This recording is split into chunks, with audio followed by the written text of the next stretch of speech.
দেখো আগের ভিডিওতে তোমাদের আমি ক্লাস 12-এর সিলেবাসটা বলেছিলাম এবং সলিড স্টেটটা যা স্টার্ট করেছিলাম সামান্য একটু। তো সেখানে বলেছিলাম যে পদার্থের তিনটে অবস্থা, ভৌত অবস্থা তিনটে বর্তমান, সেটা হচ্ছে গ্যাসীয়, তরল এবং কঠিন। এখানে আরও একটা কথা বলেছিলাম যে কঠিনের মধ্যে গঠনকারী যে উপাদানগুলো থাকবে, মানে অণু, পরমাণু বা আয়ন যাই থাকুক না কেন, সেক্ষেত্রে কি হয়, তাদের মধ্যে যে স্থিরস্থায়িত্ব আকর্ষণ বলটা হয় বা ইলেকট্রোস্ট্যাটিক ফোর্স অফ অ্যাট্রাকশন বলটা কি হয়, অনেক বেশি হয়। তারপর হচ্ছে লিকুইডের ক্ষেত্রে হয়, তারপরে গ্যাসের ক্ষেত্রে এই বল প্রায় এখন থাকেই না, সেই জন্য গ্যাস অণুগুলি কি হয়, ইতস্তত র্যান্ডমভাবে মুভ করে। এবার কঠিন পদার্থে আমাদের শ্রেণীবিন্যাস শুরু করেছিলাম, তো সেখান থেকে আর স্টার্ট হবে। তাহলে গঠনকারী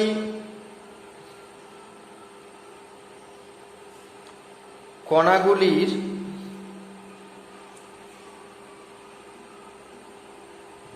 বিন্যাসের শৃঙ্খলতা অনুযায়ী সলিডকে হচ্ছে আমরা, কঠিনকে আমরা দুই ভাগে ভাগ করব। একটা হচ্ছে কেলাসাকার কঠিন,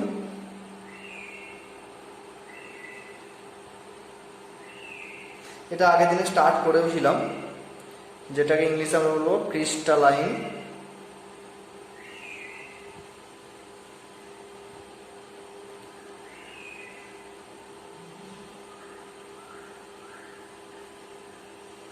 ক্রিস্টালাইন সলিড।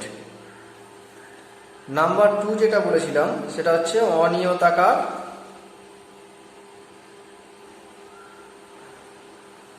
অনিয়তাকার কঠিন, যেটা হচ্ছে বলা হয় অ্যামরফস।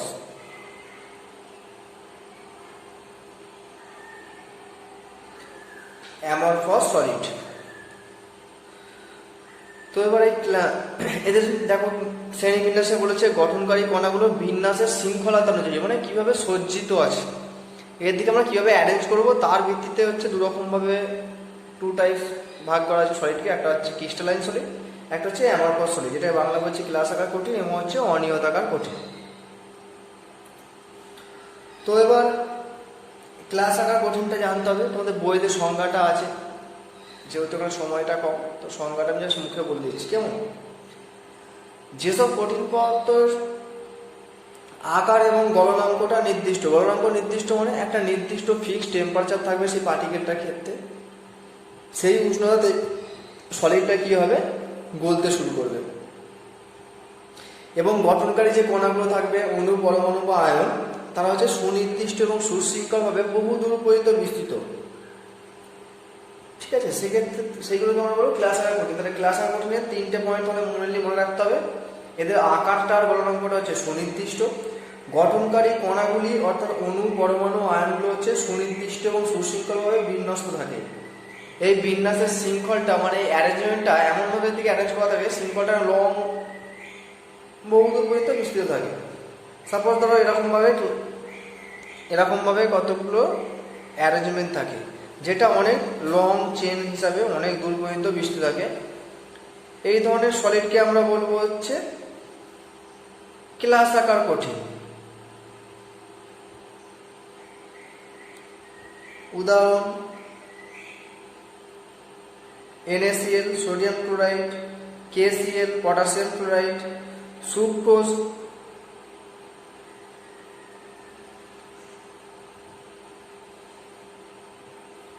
হীরক ইত্যাদি। এবার হচ্ছে অনিয়তাকার কঠিন। অনিয়তাকার কঠিনের ক্ষেত্রে পুরো বিপরীত হবে। কি হবে না, এই ধরনের কঠিন পদার্থে কি হচ্ছে, আকার আর গলনাঙ্কটা হচ্ছে সুনির্দিষ্ট নয়। কেলাসাকার কঠিনের ক্ষেত্রে আকার গলনাঙ্কটা সুনির্দিষ্ট ছিল, কিন্তু এখানে আকার গলনাঙ্কটা সুনির্দিষ্ট থাকে না। এবং এই সময় এর যে উপাদানকারী যে কণাগুলো থাকে সেটা বা উপাদানকারী যে অণু, পরমাণু বা আয়নগুলি থাকে, সেগুলো কি হচ্ছে সুসজ্জিতভাবে, মানে রেগুলার অ্যারেঞ্জমেন্টে থাকে না, সেগুলো হচ্ছে ইতস্ততভাবে এরকমভাবে কণাগুলো সুসজ্জিত থাকে না, ইতস্ততভাবে র্যান্ডমভাবে থাকে। এবং এদের শৃঙ্খলটা একটা লং শৃঙ্খল আমরা পাই না, শর্ট শৃঙ্খল পাই। কেমন মানে এদের যে অ্যারেঞ্জমেন্টটা হয় শর্ট রেঞ্জের মধ্যে হয়, বাট ক্লাস আকার কঠিনের ক্ষেত্রে হচ্ছে কণাগুলো অ্যারেঞ্জমেন্টটা হচ্ছে একটা লং অ্যারেঞ্জমেন্টের মধ্যে থাকে। বাট এখানে হচ্ছে অ্যামারফস সলিড বা অনিয়তাকার কঠিনের ক্ষেত্রে অ্যারেঞ্জমেন্টগুলো হচ্ছে কি বলে অনেকটা কম স্পেসের মধ্যে থাকে বলতে পারো। এবং হচ্ছে এই অ্যারেঞ্জমেন্টের যে কণাগুলি থাকে মানে অণু পরমাণু বা আয়নগুলো থাকে, এরা কি হচ্ছে রেগুলার বেসিসে সুসজ্জিত থাকে না, এরা হচ্ছে ইতস্ততভাবে এলোমেলো সজ্জিত থাকে। কেমন এদের উদাহরণ যদি বলা হয়, কাঁচ, রবার, প্লাস্টিক ইত্যাদি। তোমরা সিম্পল আরেকটা উদাহরণ বলি, সাপোজ ধরো চক আর মার্বেল দুজনেই একই উপাদান দিয়ে তৈরি হয়। এবার মার্বেলের ক্ষেত্রে কি হয়, ওই পার্টিকেলগুলো কি হয় রেগুলার বেসিসে তারা সুশৃঙ্খলভাবে বহুদূর পর্যন্ত বিস্তৃত থাকে। তা সেক্ষেত্রে মার্বেলকে আমরা কি বলবো, ক্লাস আকার কঠিন, আর চককে আমরা বলবো হচ্ছে অনিয়তাকার কঠিন। কারণ চকের যে সমস্ত পার্টিকেলগুলো থাকে সেগুলো হচ্ছে ইতস্ততভাবে রেগুলার বেসিসে সুসজ্জিত থাকে না, এবং ওদের হচ্ছে এই সুসজ্জার যে বিন্যাসের বিস্তারটা হচ্ছে অনেক কম হয়। কিন্তু ক্লাস আকার কঠিনের ক্ষেত্রে বিন্যাসটা না বহুদূর পর্যন্ত যেতে পারে। বোঝা গেল? তাহলে এই ছিল গঠনকারী কণাগুলোর বিন্যাসের ওপর ভিত্তি করে আমাদের কঠিনের শ্রেণী বিভাগ। এবার এই যে ক্লাস আকার কঠিন যেটা ছিল, ক্লাস আকার কঠিনকে আমরা আবার 4 ভাগে ভাগ করব।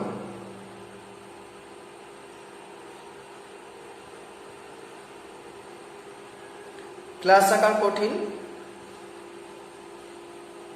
বা ক্রিস্টালাইন সলিড, একে আমরা 4 ভাগে ভাগ করব।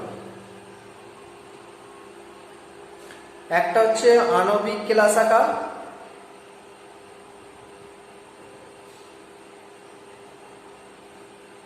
যেটাকে আমরা বলবো হচ্ছে মলিকিউলার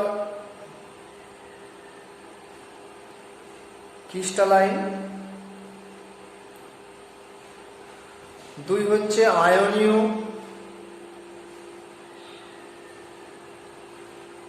ক্লাস আকার বা হচ্ছে আয়নিক ক্রিস্টালাইন। এখানটা একটা এস বাদ পড়ে গেছে, ওয়াই এস, এখানটা একটা ওয়াই এস। আয়নীয় ক্লাস আকার, তাহলে একটা হচ্ছে আণবিক ক্লাস আকার, 2 হচ্ছে আয়নীয় ক্লাস আকার, 3 হচ্ছে সমযোজী ক্লাস আকার, যেটাকে আমরা বলছি network or covalent, VALENT, covalent crystalline. Last যেটা পড়ে আছে হচ্ছে মেটালিক ক্রিস্টালাইন, মানে ধাতব ক্লাস আকার।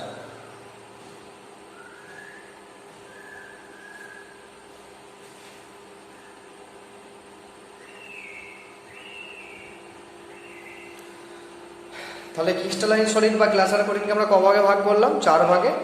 একটা হচ্ছে আণবিক ক্লাস আকার, একটা হচ্ছে আয়নিক ক্লাস আকার, তারপর হচ্ছে সমযোজী ক্লাস আকার, ধাতব ক্লাস আকার। কেমন? আণবিক ক্লাস আকারের ইংলিশটা হচ্ছে মলিকুলার ক্রিস্টালাইন,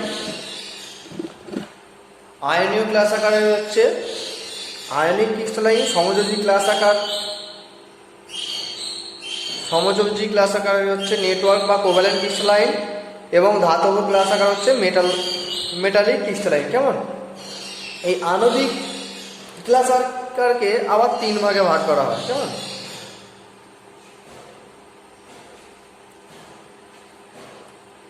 একটা হচ্ছে অধ্রুবীয় নন পোলার,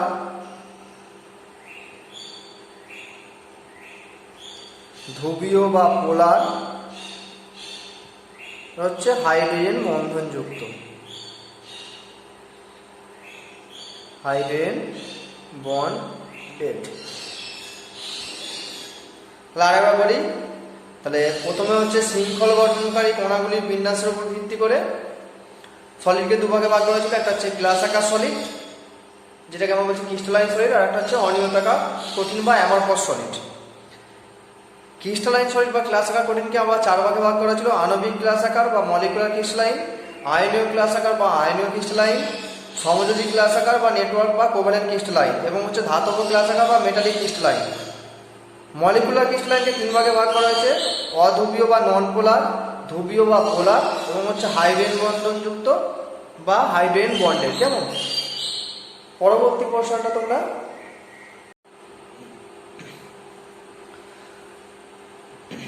আগের টপিকে যেখানে তোমাদের সলিড স্টেটের যে সমস্ত শ্রেণীবিন্যাসগুলো করালাম, সেই শ্রেণীবিন্যাসে কয়েকটি উদাহরণ শুধু তোমরা বই থেকে পড়ে রেখো, ওখান থেকে আর সেরকম কিছু ইম্পর্টেন্ট আসে না। কেমন? এবার আস্তে আস্তে আমরা অধ্যায়ের ভেতরে প্রবেশ করছি। কেমন? তো প্রথমে জানতে হবে ক্লাস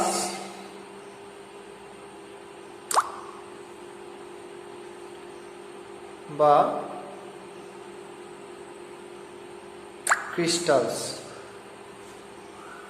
তো এই ক্লাস বা ক্রিস্টালস পড়তে গেলে আমাকে জানতে হবে ক্লাসটা কি।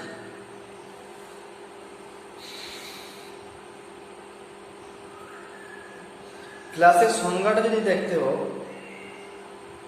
তোমাদের বইতে 1.4 পরিচ্ছেদ বা 1.5 পরিচ্ছেদ আছে সম্ভবত, এইভাবে মনে নেই। তো ক্লাসের ডেফিনেশনে যেটা বলছে যে সুনির্দিষ্ট একটা জ্যামিতিক আকার থাকবে এবং নির্দিষ্ট সংখ্যক সমতল থাকবে, সমতল পৃষ্ঠ দ্বারা সীমাবদ্ধ, সমসত্ব কঠিন পদার্থ যার সর্ব অংশে গঠনকারী কণাগুলি অণু পরমাণু আয়ন কি হচ্ছে সুষমভাবে এবং পর্যায়ক্রমে বিন্যস্ত থাকবে। ঠিক আছে? সাপোজ ধরো আমি বাস্তব উদাহরণ দিয়ে বলি, তোমরা দেখেছো না জানি যে সুগার কিউব হয় ঠিক কতকটা এরকম ঘনকের মতো দেখতে। ঠিক আছে? তাহলে এইটাকে আমরা কি বলবো, একটা জাস্ট একটা এক্সাম্পল হিসেবে বললাম। এটা এক ধরনের হচ্ছে একটা ক্লাস, যেখানে হচ্ছে কি একটা জ্যামিতিক আকৃতি বিশিষ্ট আছে। জ্যামিতিক আকৃতি কি ঘনকের মতো দেখতে, একটা জ্যামিতিক আকৃতি বিশিষ্ট আছে এবং নির্দিষ্ট সমতল আছে। দেখো সমতল আছে, পৃষ্ঠগুলো আছে 1 2 3 4 5, পেছন দিয়ে একটা 6টা, যেমন লুডোর ছক্কা থাকে 6টা। তো এই ঘনক আকৃতি মানে একটা জ্যামিতিক আকৃতি আছে, একটা নির্দিষ্ট হচ্ছে সংখ্যক সমতল পৃষ্ঠ আছে, মানে পৃষ্ঠতলগুলো সমান এবং সর্ব অংশে প্রত্যেকটা পার্টে কি হচ্ছে গঠনকারী কণাগুলি মানে অণু পরমাণু বা আয়ন যাই যেই থাকুক না কেন সুষমভাবে এবং পর্যায়ক্রমে বিন্যস্ত থাকে। মানে শুধু এখানে একটা কিউব নয়, এর পাশে আরও একটা কিউব আছে। সাপোজ ধরো এর পাশে একটা যদি কিউব আঁকা যায়, কেমন? তো এইভাবে অ্যারেঞ্জমেন্টগুলো চলতে থাকবে, এইভাবে চলতে থাকবে। কেমন? এরপর আর একটা কিউব করলে, এই যেখানে করলে, তো এইভাবে হচ্ছে অ্যারেঞ্জমেন্টগুলো চলতে থাকবে।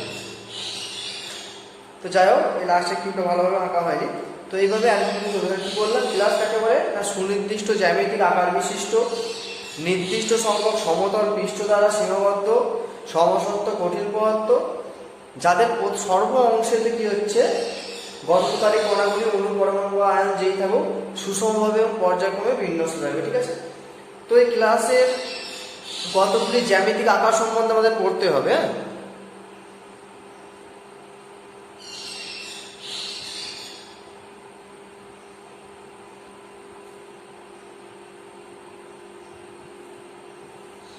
ক্লাসের জ্যামিতিক আকার পড়তে গিয়ে আমরা 3টে জিনিসের সঙ্গে পরিচয় হব। একটা হচ্ছে পৃষ্ঠতল, যেটাকে আমরা বলছি ফেস। 2 নম্বর হচ্ছে ধার বা কিনারা, যেটাকে আমরা বলছি এজ। 3 নম্বর হচ্ছে আন্তঃপৃষ্ঠীয় কোণ।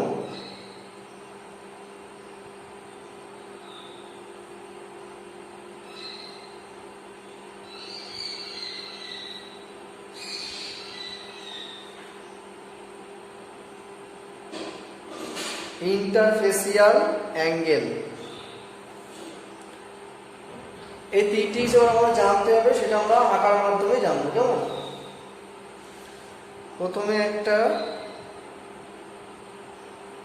কিউব এঁকে নেওয়া যাক।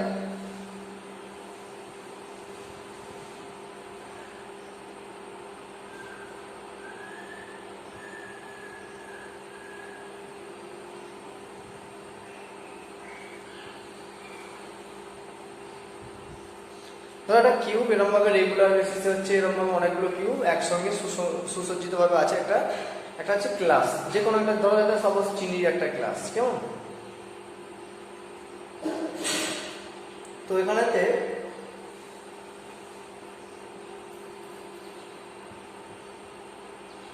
এই যে ক্লাস, এই ক্লাসের প্রতিটা পৃষ্ঠদেশ, মানে যেমন বললাম লুডোর ছক্কা কটা ফেস হয়, 6টা ফেস। তাহলে এই কিউবটা যদি 6টা ফেস হয় কি হয় না, 6টা এই 6টা তলই হচ্ছে কতগুলো সমতল দ্বারা, দেখতে পাচ্ছি সমতল অংশ দ্বারা গঠিত। এই সমতল অংশগুলোকে আমরা বলবো পৃষ্ঠতল বা আনন, ঠিক আছে? তাহলে পৃষ্ঠতল কোনটা না, যদি ভাবো এইটা পৃষ্ঠতল বা আনন, যেটা বলা হয় ফেস। তাহলে একটা কিউবের কটা ফেস থাকে? এটা যদি লুডোর ছক্কা পাবো তার কটা ফেস থাকবে?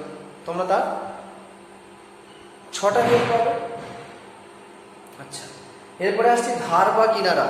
এই যে লাইনগুলো দেখতে পাচ্ছ এগুলোকে বলা হয় ধার বা কিনারা, অর্থাৎ দুটি পাশাপাশি পৃষ্ঠতলের হচ্ছে মিলন রেখাকে আমরা বলবো ধার বা কিনারা।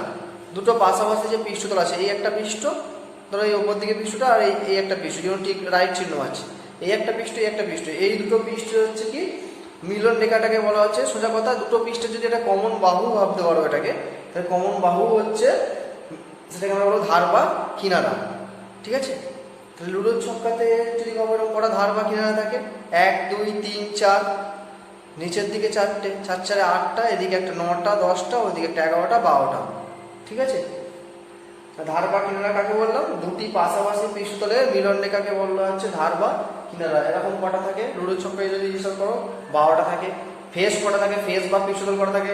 6টা থাকে, ঠিক আছে? তাহলে ফেসটা বোঝা গেল, ধার বা কিনারাটা হয়ে গেল। নেক্সট এটা আসছে হচ্ছে আন্তঃপৃষ্ঠীয় কোণ বা ইন্টারফেসিয়াল অ্যাঙ্গেল। তো এর জন্য ওই আঁকাটা যদি হেজি হয়ে গেছে, আর একটা কিউব আঁকা যাক।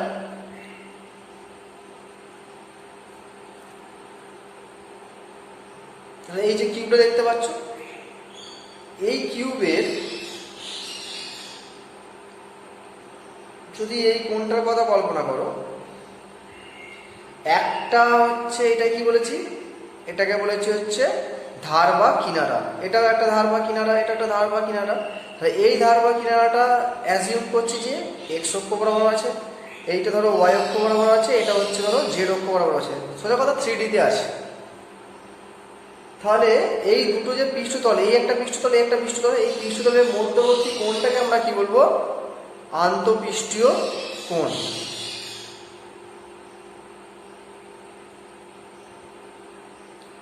আন্তঃপৃষ্ঠীয় কোণ, এটা আঁকাটা যদি আরেকটু ভালোভাবে আঁকা যায়,